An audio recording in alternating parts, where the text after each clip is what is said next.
सरोज और तान्या शांति देवी की बहुएं थीं। तान्या देवरानी और सरोज जेठानी थी। दोनों अपनी सास शांति देवी से बहुत प्यार करती और उनका बहुत ख्याल रखती थीं। लेकिन उनका यही प्यार उनकी सास शांति देवी के लिए गले की फांस बनता जा रहा था और शांति देवी देवी तान्या और जेठानी सरोज के बीच फंस गई। शांति देवी के दो बेटे थे, राजेंद्र और हरेंद्र। शांति देवी के पास अच्छी खासी जमीन थी जिस पर उनका बड़ा बेटा राजेंद्र खेती करता था। आमदनी अच्छी होने के कारण उनका परिवार गांव के धनी लोगों में आता था। शांति देवी ने राजेंद्र की शादी उनके ही गांव में रहने वाली सरोज से कर दी। राजेंद्र और सरोज दोनों ही पढ़े लिखे नहीं थे, लेकिन शांति देवी के छोटे बेटे हरेंद्र ने शहर में रहकर इंजीनियरिंग की पढ़ाई की थी। पढ़ाई खत्म होने के बाद वो नौकरी की तलाश कर रहा था। एक दिन शांति देवी ने अपने बड़े बेटे राजेंद्र से कहा, बेटा राजेंद्र, हरेंद्र शहर में रहकर नौकरी ढूंढ रहा है। मैं सोच रही हूं कि उसकी शादी कर दूं। आखिर वहां उसका ख्याल रखने वाला भी तो कोई होना चाहिए। अच्छा ख्याल है माँ, लेकिन हरेंद्र पढ़ा लिखा है, इसलिए हमें उसके लिए पढ़ी लिखी लड़की ही ढूंढनी पड़ेगी। हमारे गांव में कोई लड़की पढ़ी लिखी नहीं है, फिर हम हरेंद्र की शादी कैसे करेंगे? माँ, हरेंद्र की शादी हमारे गांव की किसी लड़की से हो ये जरूरी तो नहीं। हम उसकी शादी शहर की लड़की से भी तो कर सकते हैं। हाँ ठीक है, तू कल ही शहर चला जा और हरेंद्र के लिए कोई अच्छी सी लड़की देखकर उसकी शादी पक्की कर दे। ठीक है माँ। दूसरे दिन राजेंद्र शहर चला गया और अपने छोटे भाई हरेंद्र के साथ रहने लगा।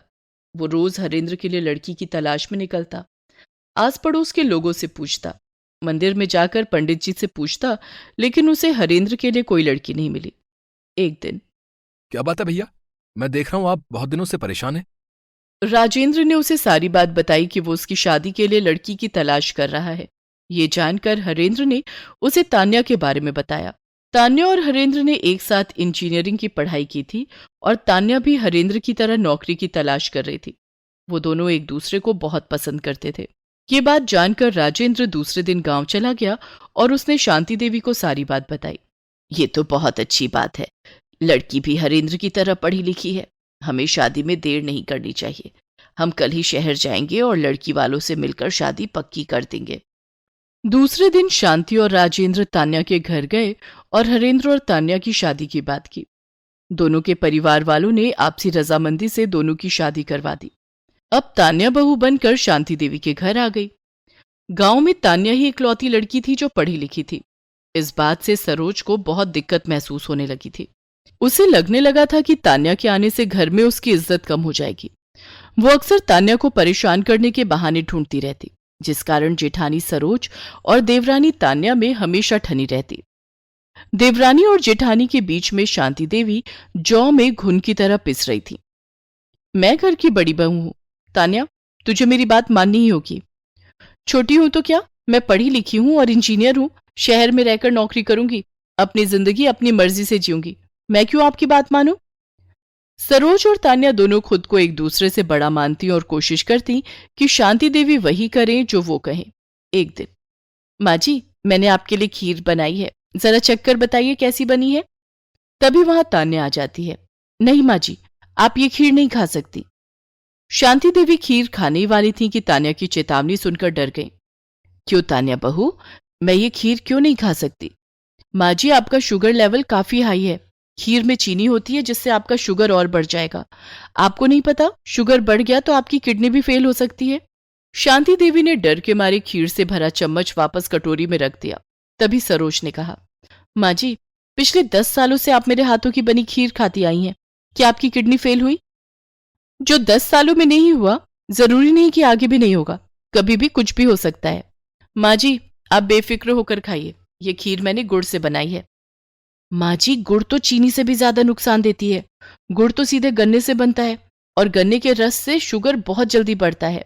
बस करो तुम दोनों, मुझे कुछ नहीं खाना। बेचारी शांति देवी देवरानी और जेठानी की रस्साकशी में बुरी तरह फंसती जा रही थी। वो परेशान होकर अपने कमरे में चली गई। हालांकि उनका खीर खाने का बहुत मन था, लेकिन वो चाहकर भी देवरानी और जेठानी के सामने खीर नहीं खा पाई। रात में सबके सो जाने के बाद उन्होंने खीर चखी। वाह, कितनी बढ़िया खीर है, मजा आ गया। लेकिन तभी शांति देवी को तान्या की बात याद आ गई। खीर में चीनी होती है, जिससे आपका शुगर और बढ़ जाएगा। शुगर बढ़ गया तो आपकी किडनी भी फेल हो सकती है। शांति देवी ने डर के मारे खीर का कटोरा वापस फ्रिज में रख दिया। दूसरे दिन, हरेंद्र बेटा, तुम्हारी और तान्या की शादी को 20 दिन हो गए हैं। अब तुम दोनों शहर जाकर नौकरी की तलाश करो। माँ जी, मैंने गांव पहली बार देखा है। मुझे यहाँ की हरियाली और ताजी हवा बहुत अच्छी लग रही है। मैं सोच रही थी क्यों ना हम थोड़े दिन और यहाँ रह लें। हम अगले महीने शहर चले जाएंगे। हाँ, यहाँ कुछ काम नहीं करना पड़ रहा है ना। तुम यहाँ से इसीलिए नहीं जाना चाहती। शहर जाकर तो काम करना पड़ेगा। सरोज भाभी, मैं शहर जाऊंगी तो अपने साथ माँ जी को भी ले जाऊंगी। मैं वहां जॉब भी करूंगी और माँ जी की सेवा भी करूंगी और आपसे ज्यादा काम करके दिखाऊंगी। हाँ, माँ जी का गांव के अलावा कहीं मन नहीं लगेगा। तुम माँ जी को मुझसे बेहतर नहीं जानती। क्यों माँ जी? माँ जी, क्या आपको लगता है कि मैं आपका ख्याल नहीं रख पाऊंगी? क्या आपको मुझ पर भरोसा नहीं है? शांति देवी अब करें तो क्या करें? न तो वो सरोज को नाराज करना चाहती थी और न तान्या को। तान्या बहू, मुझे तुझ पर पूरा भरोसा है। और मैंने जो इतने सालों तक आपकी सेवा की उसका क्या? आपको अब मुझ पर भरोसा नहीं है? नहीं सरोज बहू, ऐसी बात नहीं है। मुझे तुझ पर भी पूरा भरोसा है। मैं पढ़ी लिखी नहीं हूं ना, इसीलिए अब इस घर में मेरी कोई कद्र नहीं है और इसीलिए अब आप शहर जाना चाहती है।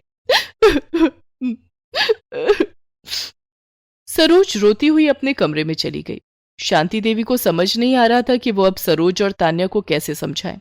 खैर, कुछ दिनों के बाद हरेंद्र और तान्या वापस शहर चले गए और नौकरी की तलाश करने लगे। थोड़ी तलाश के बाद उन दोनों को एक अच्छी कंपनी में नौकरी मिल गई। एक दिन तान्या ने शांति देवी को फोन किया। शांति देवी उस समय बाथरूम में नहा रही थी। माँ जी की फोन की घंटी लगातार बज रही है। कौन हो सकता है? मैं देखती हूँ। सरोज ने शांति देवी के कमरे में जाकर देखा तो उनके मोबाइल फोन पर तान्या की कॉल आ रही थी। तो माँ जी की पढ़ी लिखी बहू का फोन है। जरूर माँ जी को शहर बुलाने के लिए फोन किया होगा। इसे तो मैं देखती हूँ। सरोज ने तान्या की कॉल पिक कर ली। हेलो हेलो सरोज भाभी, माँ जी कहाँ है? तान्या, माँ जी तो अभी बाथरूम में है। ठीक है, हम लोग कल गांव पहुंच रहे हैं। माँ जी से कहना कि अपना सामान बांध ले, हम उन्हें लेने आ रहे हैं। ठीक है, मैं बोल दूंगी। किसका फोन है सरोज बहू? सरोज अपने मन में सोचने लगती है। माँ जी को तो शहर नहीं जाने दूंगी। मैं भी देखती हूँ कि माँ जी को कौन शहर ले जाता है। क्या बात है बहू, तू कुछ बोलती क्यों नहीं? सरोज रोने का नाटक करने लगती है। अरे क्या बात है सरोज बहू, तू क्यों रो रही है? माँ जी, मेरे पिताजी का फोन था। मेरी माँ की तबीयत बहुत खराब है। उन्होंने मुझे फौरन घर बुलाया है। तो ठीक है, मैं राजेंद्र से कह दूंगी कि तुझे मायके पहुंचा दे। माँ जी, आप भी मेरे साथ चलिए ना। यहाँ आपका ध्यान कौन रखेगा? वहां मैं आपको और माँ दोनों का ध्यान रखूंगी। नहीं बहू, मैं यहीं ठीक हूं। नहीं माँ जी, मैं आपको यहाँ अकेले नहीं रहने दूंगी। सरोज ने शांति देवी को अपने साथ चलने के लिए मना लिया। दूसरे दिन सरोज राजेंद्र और शांति देवी के साथ अपने मायके आ गई। सरोज के मायके आकर, अरे सरोज बहू, तेरी माँ की तबीयत तो बिल्कुल ठीक है। माँ जी, वो तभी शांति देवी के फोन की घंटी बजी। हेलो। हाँ तान्या बहू, कैसे हो तुम लोग? शहर में मन लग रहा है ना? माँ जी, हम लोग तो गांव आए हुए हैं और घर में ताला लटका हुआ है। हमें ताला तोड़कर घर के अंदर आना पड़ा। क्या? हाँ, सरोज भाभी ने आपको बताया नहीं? मैंने उन्हें कल ही बताया था कि हम दोनों आपको लेने आ रहे हैं। शांति देवी को समझते देर नहीं लगी कि सरोज ने यह सब क्यों किया, क्यों अपनी माँ की बीमारी का झूठा बहाना बनाया। तो चिंता मत कर तान्या, मैं कल ही गांव वापस आ जाऊंगी। इतना कहकर शांति देवी ने फोन रख दिया और सरोज की तरफ देखा। मुझे माफ कर दीजिए माँ जी, मुझसे गलती हो गई। मैं भी कल आपके साथ गांव वापस चलूंगी। दूसरे दिन सभी लोग गांव वापस आ गए, जहां तान्या और हरेंद्र सबका इंतजार कर रहे थे। तान्या को देखते ही सरोज की भौहें फिर तन गई। बड़ी आई माँ जी को शहर ले जाने। माँ जी कहीं नहीं जाएंगी। सरोज दीदी, मैं सिर्फ माँ जी को लेने नहीं आई हूँ। मैं तो माँ जी के साथ साथ मिंकू को भी अपने साथ ले जाने आई हूँ। मिंकू वहां शहर के अच्छे स्कूल में पढ़ाई कर सकेगा। गांव में तो कोई अच्छा स्कूल है नहीं। मिंकू के अच्छे भविष्य के लिए उसकी पढ़ाई लिखाई अच्छी होनी जरूरी है। हम चाहते हैं कि मिंकू भी पढ़ लिख कर बड़ा आदमी बने। माँ जी वहां रहेंगी तो मिंकू अकेला महसूस नहीं करेगा। आखिर मैं और हरेंद्र तो काफी समय ऑफिस में रहेंगे। तान्या की बात सुनकर सरोज के मन में उसके प्रति जो भी मैल था सब धुल गया था। दरअसल मिंकू सरोज का इकलौता और लाडला बेटा था, जो गांव के स्कूल में चौथी कक्षा में पढ़ता था। मुझे माफ कर दो तान्या, मैंने तुम्हें हमेशा गलत समझा। अच्छा हुआ तुम दोनों की गलतफहमी दूर हो गई, वरना तुम दोनों के बीच में मैं फंस गई थी। शांति देवी की बात सुनकर दोनों देवरानी और जेठानी हंसने लगी। अगले ही दिन शांति देवी अपने पोते मिंकू, तान्या और हरेंद्र के साथ शहर आ गई। शहर आकर हरेंद्र और तान्या ने मिंकू का दाखिला एक अच्छे स्कूल में करवा दिया। सरोज और राजेंद्र भी उन सब से मिलने शहर आया करते। अब शांति देवी को देवरानी और जेठानी की तकरार से राहत मिल गई थी।